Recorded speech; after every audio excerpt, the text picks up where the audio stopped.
Hi friends, welcome to our channel. నేను మీ లక్ష్మీ ప్రసన్న. ఈరోజు నేను మన వీడియోలో హై ప్రోటీన్ దోశను చూపించబోతున్నానండి. ఇందులో బియ్యం, మినపప్పు, సోడా ఉప్పు, ఈనో ఏమీ వాడలేదండి. రాగులు, పెసలతో దోశను వేసి చూపిస్తున్నానండి. ఈ దోశలు చాలా హెల్దీ దోశలండి. టేస్ట్ కూడా చాలా బాగుంటాయండి. ఈ దోశలు కనుక మీకు నచ్చినట్లయితే తప్పకుండా ఒక లైక్ చేయండి. మీ ఫ్రెండ్స్ అండ్ ఫ్యామిలీ మెంబర్స్కి షేర్ చేయండి. మీలో ఎవరైనా మన ఛానల్ని ఫస్ట్ టైం చూస్తున్నట్లయితే మన ఛానల్ని సబ్స్క్రైబ్ చేసుకోండి. మరి ఆలస్యం చేయకుండా వీడియోలోకి వెళ్ళిపోదాం. ఈ దోశల కోసం ముందుగా ఒక బౌల్ తీసుకుని అందులోకి 1 కప్పు రాగుల్ని తీసుకోండి. అలాగే 1 కప్పు పెసల్ని తీసుకోండి. ఇప్పుడు ఇందులో వాటర్ వేసి 4-5 సార్లు శుభ్రంగా కడిగి తీసుకోండి. చూడండి, ఇలా 4-5 సార్లు శుభ్రంగా కడిగిన తర్వాత ఇప్పుడు ఇందులోకి 5 ఎండుమిర్చిని వేసుకోండి. ఇప్పుడు ఇందులోకి వాటర్ వేసి రాత్రంతా నానబెట్టి తీసుకోండి.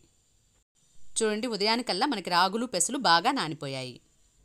ఇప్పుడు ఈ నీటిని వంపేసి ఒక మిక్సీ జార్ తీసుకొని ఈ రాగులు, పెసలు, ఎండుమిర్చిని ఇందులో వేసుకోండి. ఇప్పుడు ఇందులోకి 2 ఇంచుల అల్లాన్ని తీసుకొని ఇలా ముక్కలుగా కట్ చేసి ఇందులో వేసుకోండి. అలాగే 4 పచ్చిమిర్చిని కూడా వేసుకోండి. అలాగే కొద్దిగా కొత్తిమీరను కూడా వేసుకోండి. 1 టీ స్పూన్ జీలకర్ర కూడా వేసుకోండి. ఇప్పుడు ఇందులోకి తగినన్ని వాటర్ని వేసుకొని మెత్తగా గ్రైండ్ చేసి తీసుకోండి. ఈ విధంగా మెత్తగా గ్రైండ్ చేసుకొని ఒక బౌల్లో వేసుకోండి. ఇప్పుడు ఇందులోకి రుచికి సరిపడా సాల్ట్ని వేసుకోండి. అలాగే 1/2 టీ స్పూన్ ఇంగువను కూడా వేసుకోండి. ఇప్పుడు ఇదంతా బాగా కలుపుకోండి. ఇప్పుడు దోశను వేసుకోవడం కోసం స్టవ్ పై పెనం పెట్టి వేడి చేయండి. పెనం వేడైన తర్వాత ఇలా దోశను వేసుకోండి. ఇలా దోశ కొద్దిగా కాలిన తర్వాత పైనుండి ఆయిల్ని స్ప్రింకిల్ చేసుకోండి. చూడండి, దోశ ఒకవైపు కాలిన తర్వాత తీసి రెండో వైపుకు టర్న్ చేసుకోండి. రెండవ వైపు కూడా కాలిన తర్వాత తీసి ఒక ప్లేట్లోకి ట్రాన్స్ఫర్ చేసుకోండి.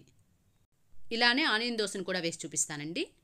రెండో దోశ వేసేటప్పుడు పెనాన్ని టిష్యూతో తుడిచి దోశ వేసి పైన ఆనియన్స్ని వేసుకోండి. ఇప్పుడు దోశ కొద్దిగా కాలిన తర్వాత పైనుండి ఆయిల్ని వేసుకోండి. దోశ ఒకవైపు బాగా కాలిన తర్వాత రెండో వైపుకు టర్న్ చేసుకోండి. రెండు వైపులా బాగా కాలిన తర్వాత తీసి ప్లేట్లోకి ట్రాన్స్ఫర్ చేసుకోండి. ఇలానే అన్ని దోశలను కూడా వేసుకోండి. అంతేనండి, మనకి రాగులు, పెసలు దోశలు రెడీ అయిపోయాయి. మీకు కనుక వీడియో నచ్చినట్లయితే తప్పకుండా లైక్ చేయండి, షేర్ చేయండి. మీరు కూడా ట్రై చేసి ఎలా వచ్చిందో మీ ఫీడ్బ్యాక్ని కమెంట్ చేయండి. Thank you for watching.